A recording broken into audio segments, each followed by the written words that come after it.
가정의 달, 또 첫 하나님 앞에 예배하는 첫 주일에 모두가 다 하나님의 거룩하심을 찬양하는 모두가 되기를 주님의 이름으로 축복합니다. 아담 이후로 이 땅에는 고생과 슬픔과 다툼이 끝없이 일어나는 이런 피곤한 삶을 모두가 살아가는 것이 우리 인생입니다. 자기 동생을 죽이나 놓고도 뻔뻔하게 내가 동생을 지키는 자니까 이렇게 이야기했던 우리 가인을 알 수 있습니다. 오늘 우리가 살아가는 이 땅에도 너무나도 불합리하고 부조리한 일들이 사방에 존재하고 있는데 그 불의한 일들 가운데서 또한 살아남기 위해서는 자기는 더한 부조리에 앞장서는 일들이 일어나고 있습니다. 자기를 정당화하기 위해서 가인같이 자기의 허물을 고백하지 아니하고 다른 죄를 만들어내는 것이 우리가 살아가는 현실 속에서 그대로 목격을 하게 되는 것입니다. 그러므로 모두가 이구동성으로 하는 소리는 살기가 힘들다라고 하는 소리가 사방에 아우성을 치고 있습니다. 그런데 불의에 가득한 사람들을 바라보았던 전도자가 그 당시에도 그런 일이 있었다. 뭐 틀림없죠. 에덴 동산서부터 파괴가 되었으니까 하나님이 주시는 그 평화를 깨뜨리기 때문에 이 땅에는 힘듦이 있을 수밖에 없습니다. 그래서 전도자는 하는 소리가 해 아래는 진정한 위로가 없다. 해 아래는 진정한 위로해 줄 사람도 없고 진정한 위로받을 곳도 없다라는 것을 보여주고 있습니다. 그래서 전도서 오늘 우리가 4장 1절에서 16절까지 짧은 구절 속에서 4가지의 폐단을 우리에게 보여주고 있는데 먼저 우리 1절에서 3절을 같이 보시도록 하겠습니다. 내가 다시 해 아래서 행하는 모든 학대를 살펴보았도다. 보라, 학대받는 자들의 눈물이로다. 그들에게 위로자가 없도다. 그들을 학대하는 자들의 손에는 권세가 있으나 그들에게는 위로자가 없도다. 그러므로 나는 아직 살아있는 산자들보다 죽은 지 오랜 죽은 자들을 더 복되도다 하였으며 이 둘보다도 아직 출생하지 아니하여 해 아래에서 행하는 악한 일을 보지 못한 자가 더 복되도다 하였노라. 여기서 주목해 볼 말씀은 보았도다 이 단어를 우리 원어로 보면 한 1300군데 나오고 있습니다. 그러나 이 단어가 무엇을 말하는가 하면 우연히 그냥 이래 본 것이 아니고 깊이 관심을 가지고 관찰하고 숙고하다라는 뜻이 있다라는 것을 우리는 명심할 필요가 있습니다. 권력을 가진 자들의 학대로 말미암아서 뼈아픈 눈물을 흘리는 자들이 많지만 그러나 위로할 자가 없더라. 위로할 자가 없다라고 지금 2번이나 반복하여서 지적을 하고 있습니다. 악하고 힘든 생활 가운데 우리가 악한 권력자들 밑에서 마음이 편할 수가 없다라는 것을 현 시국을 바라보며 얼마든지 경험을 할 수 있습니다. 학대받는 자들을 위로하는 사람은 아무도 없다. 그래서 우리는 전도자가 여기에서 우리에게 권면하고자 하는 말씀은 바로 학대를 받아 허무하게 살아간다. 허무라는 말을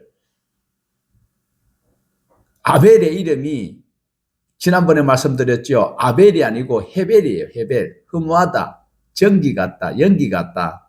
안개 같다라는 거예요. 그래서 전도자는 지금 악한 사람들의 그 횡포 속에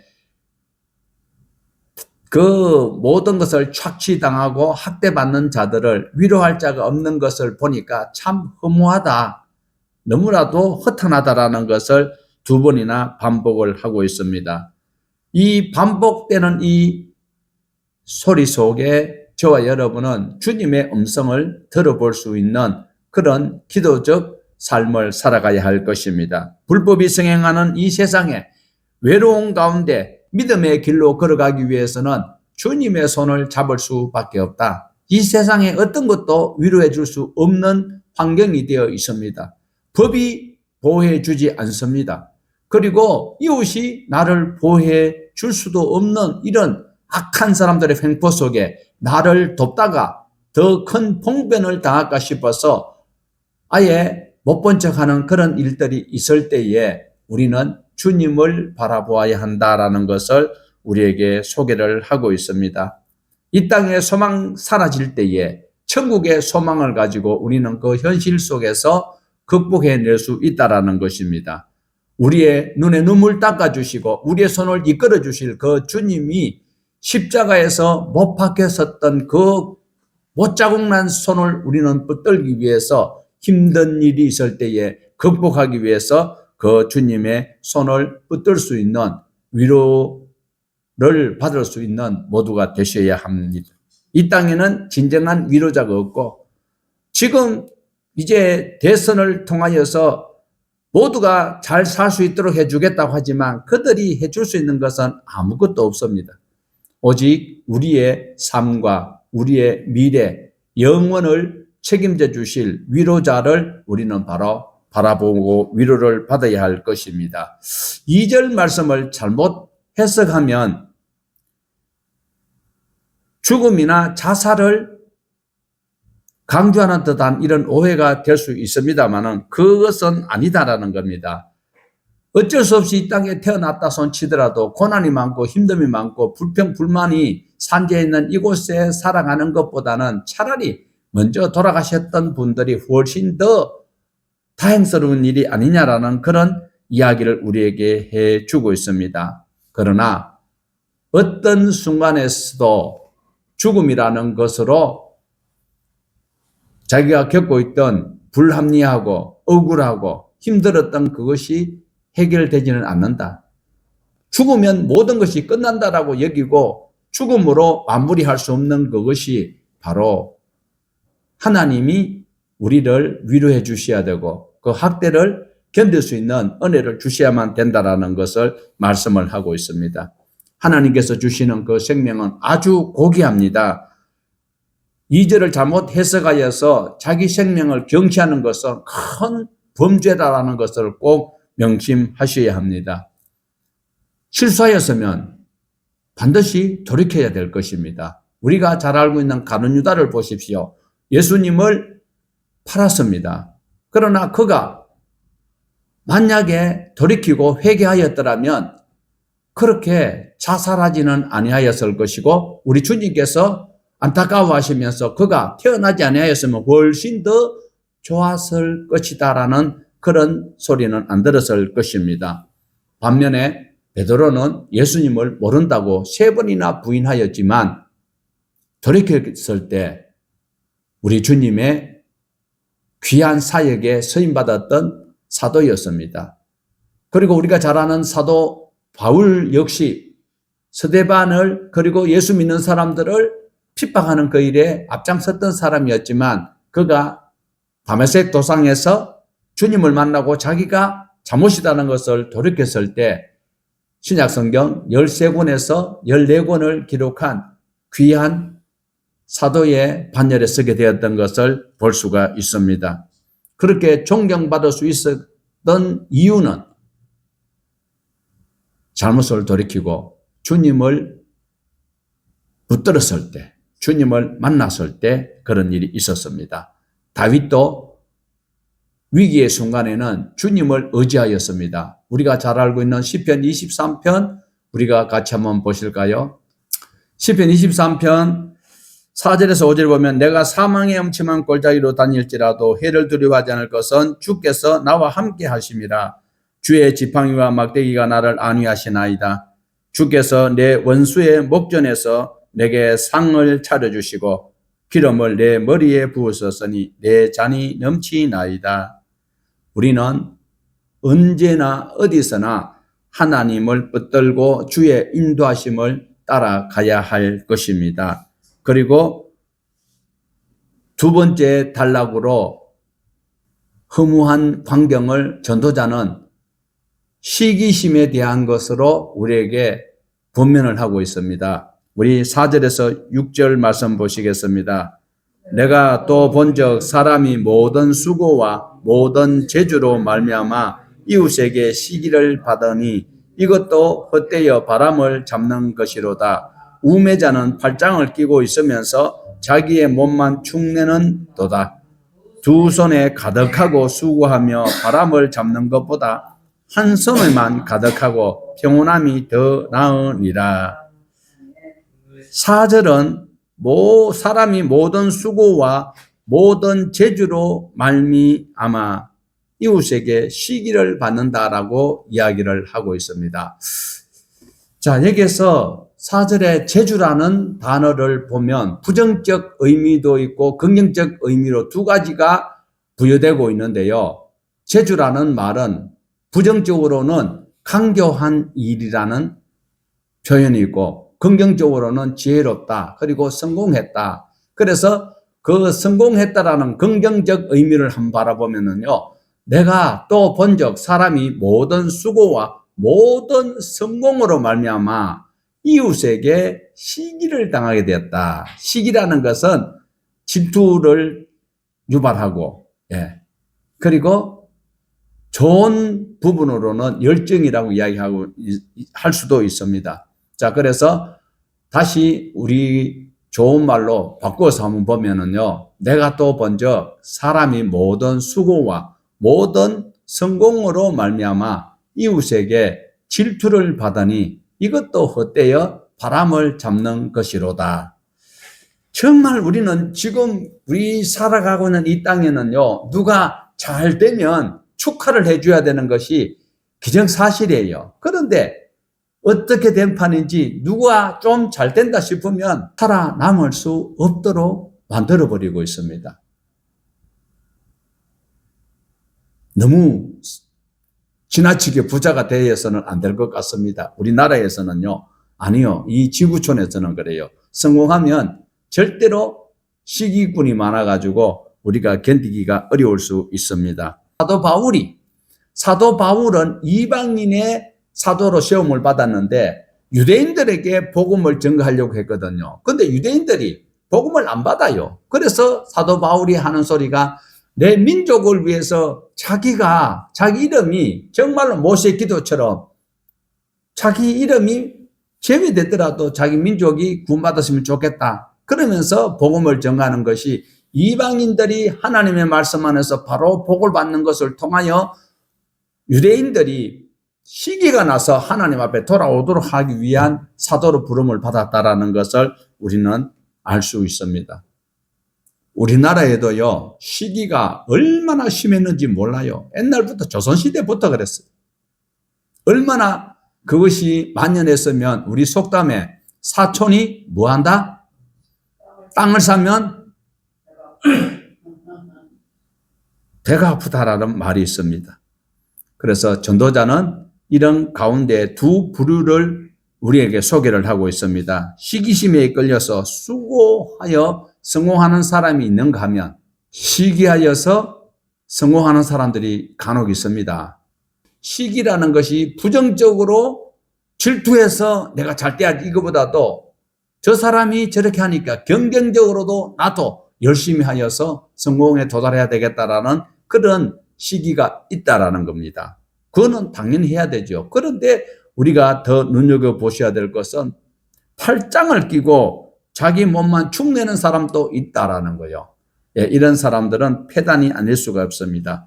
그래서 시기심에 발동한 것이 긍정적으로는 경쟁의 에너지가 되어서 성공을 할 수 있는 이런 것을 보여주고 있습니다. 그러면서 우리에게 다시 말하고 있는 것은 두 손에 가득하고 수고하여서 바람을 잡는 것보다 허탕치는 것보다도 한 손에 가득하고 평안한 것이 훨씬 낫다라고 우리에게 소개를 하고 있습니다. 그래서 저와 여러분은 비록 가진 것이 아무것도 없는 것 같지만 내 마음속에 우리 주님을 모시고 살아간다면 어떠한 이 땅의 위로보다도 주님의 위로가 훨씬 더 충만하고 평안하고 영원을 선물로 얻을 수 있는 것에 감사할 수 있는 찬송이 나올 수 있다는 것을 우리에게 보여주고 있어요. 그래 이제 첫 번째로는 학대받는 것이었고 두 번째로는 시기가 두 번째 타이틀이었습니다. 그 다음에 세 번째로는 허무한 그것은 무엇인가 하면 소외되는 것입니다. 소외되는 것. 자, 우리 8절을 한번 볼까요? 8절. 어떤 사람은 아들도 없고 형제도 없이 홀로 있으나 그의 모든 수고에는 끝이 없도다. 또 비록 그의 눈은 부요를 족하게 여기지 아니하면서 이러기를 내가 누구를 위하여 이같이 수고하고 나를 위하여는 행복을 누리지 못하게 하는가 하여도 이것도 헛되어 불행한 노고로다. 지금 우리가 살고 있는 현 시점에서도 좌우를 살펴보면 노령 인구가 많아지고 그리고 독거노인들이 많아지는데 그분들이 소외감을 느끼면서 살아가는 이런 숫자가 더 많아진다라는 것입니다. 그래서 오늘 본문에서 말하고 있는 이 소외는 다른 의미에서 소외를 말하고 있어요. 누군가가 나를 왕따시켜서 소외되는 것이 아니라 성공을 위하여서 물질을 쟁취하기 위해서 자기가 그게 너무 심취를 하다 보니까 가족들 모임에도 못 들어가고 예배에 참석해야 되는데도 그 물질이 주일날은 2배로 준다 하잖아요. 2배를 주거든. 그러니까 그 물질에 탐하여서 주일날에도 예배 참석도 못하고 가족 모임에도 가지 못하고 그러다 보니까 돈은 벌기는 버는데 이제 돈을 벌고 돈을 어느 정도 모았을 때는 그것을 함께 공유할 수 있는 시간이 없어질 때 자기 소외감을 느끼게 된다라는 것입니다.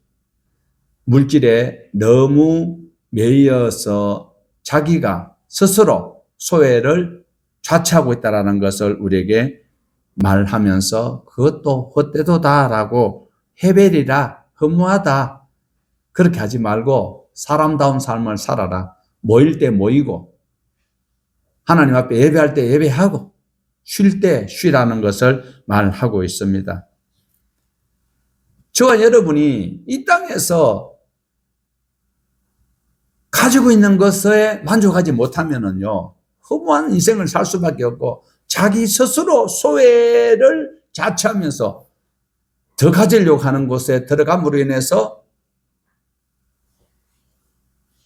어려움을 자초할 수밖에 없다라는 겁니다. 오늘 저와 여러분은 군중 속에서 외로운 사람이 되지 않기 위해서는 적당한 때에 일할 때 일하고 쉴 때 쉬어야 되고 사람과 그 교제가 매우 중요하다라는 것을 볼 수 있습니다. 우리 10절에서 12절 보시겠습니다.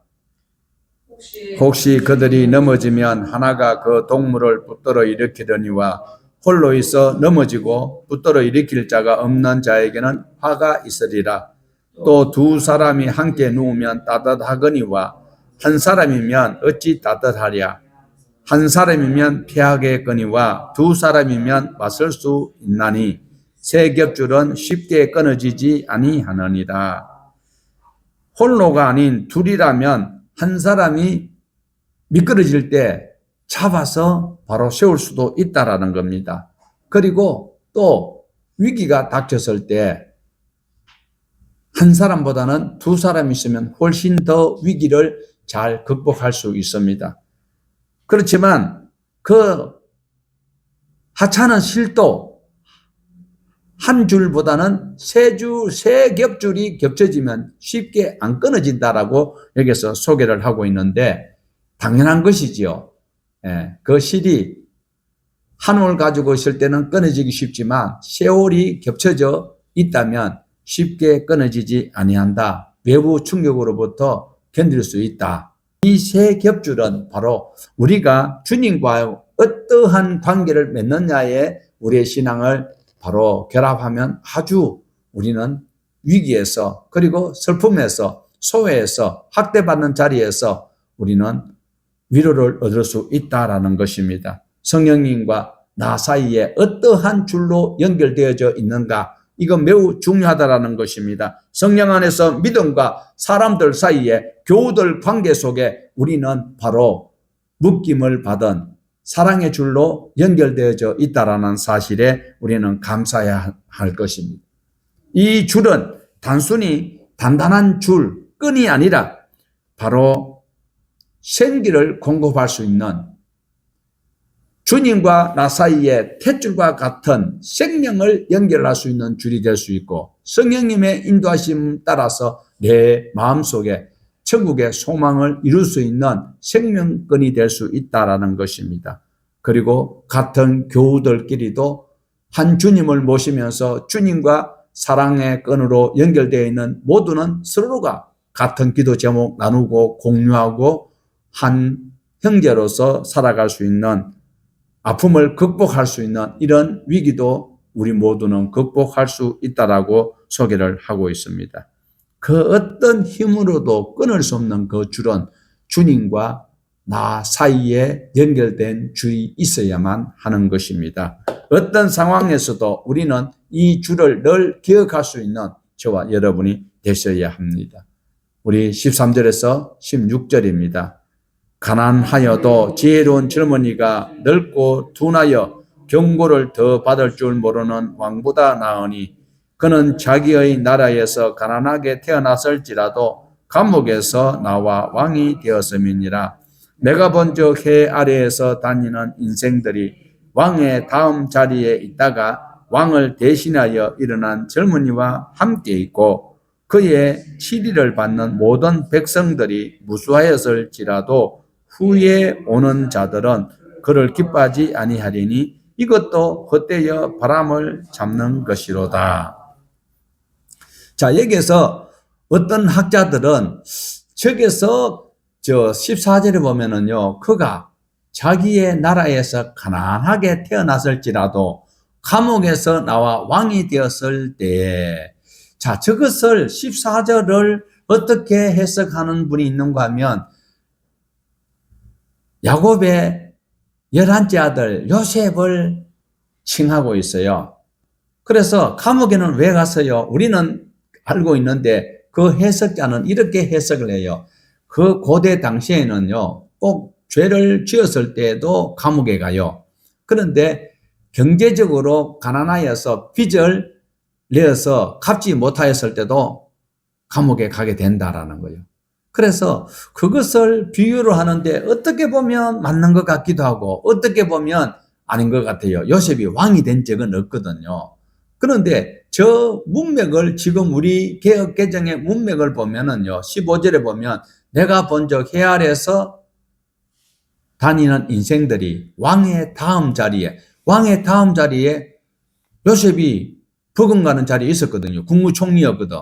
그 자리에 있다가 왕을 대신하여 일어난 젊은이와 함께 있었고, 그것이 요셉이라고 이야기를 할 수도 있는데, 그런데 그 후에 치리받는 모든 백성들이 무수하였을지라도, 그러니까 요셉이 총리로 있을 때 많은 혜택을 누렸다 할지라도 다음에 요셉을 알지 못하는 왕이 들어섰을 때는 이것이 고통을 당하니까 이것이 헛되어 바람을 잡는 것 같다라고 이야기를 하기도 하는데, 그런데 뭔가가 석연찮은 점이 있기는 있는데 그렇게 해석을 하여도 말은 되는 것 같습니다. 어쨌든 여기에서 중요한 것은 지혜가 중요하다라는, 지혜가 말을 듣는 지혜도 중요하고 말하는 지혜도 중요한데, 여기에서 우리는 지혜가 부족한 사람은 바로 경고를 받고 있는 왕이다.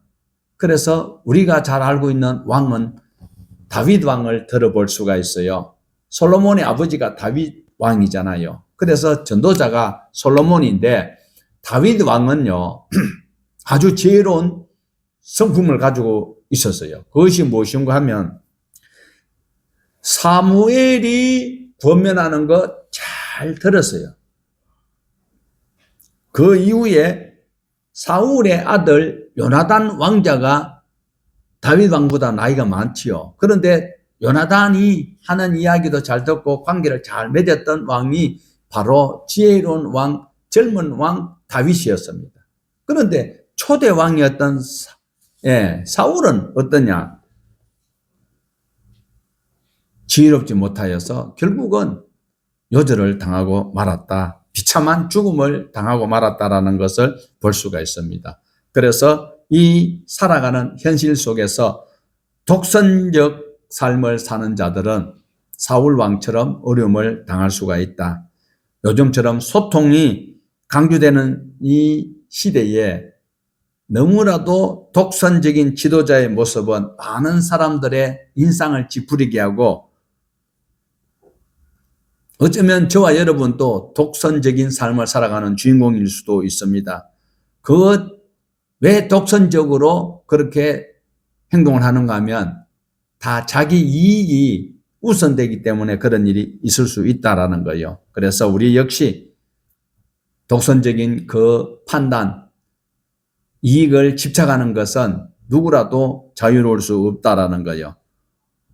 1절에서 16절까지 학대와 시기와 소외와 독선을 우리에게 경고하고 있는데 이것을 개선하지 못하면 우리에게는 만족감이 없다라는 것을 소개를 하고 있습니다. 이런 모든 피해를 극복하기 위해서는 저와 여러분은 하나님의 말씀 안에서 주님이 주시는 위로를 가지고 주님께서 하락하시는 대로 우리가 헌신하고 순종하고 또한 그 말씀을 집행자로 살아갈 때에 하나님의 나라에 속한 백성으로서 인정을 받을 수가 있다라는 거예요. 그리고 하나님의 나라 백성으로서 살아가는 저와 여러분은 항상 손해보면서 살아가야 되는 거예요. 그런데 참 안 돼요. 그것이 안 돼. 세상에 살아가는 방식과 다르게 살아가야 되는 것이 주님의 가르침인데도 우리는 세상을 갑절로 더 세상보다도 이익을 그리고 간사한 삶을 살아가고 있다라는 거예요. 내가 정치하는 것 때문에 다른 사람이 피해자가 있다라는 사실을 꼭 기억을 하셔야 되는 것입니다. 그러나 오늘 저와 여러분에게는 이미만 하나님의 나라가 우리 마음속에 있다면 손해로 여기지 말고 투자로 여기고 하나님께 구워주는 심정이 아니요. 하나님께 구워주는 거예요. 하나님이 갚아주실 거예요.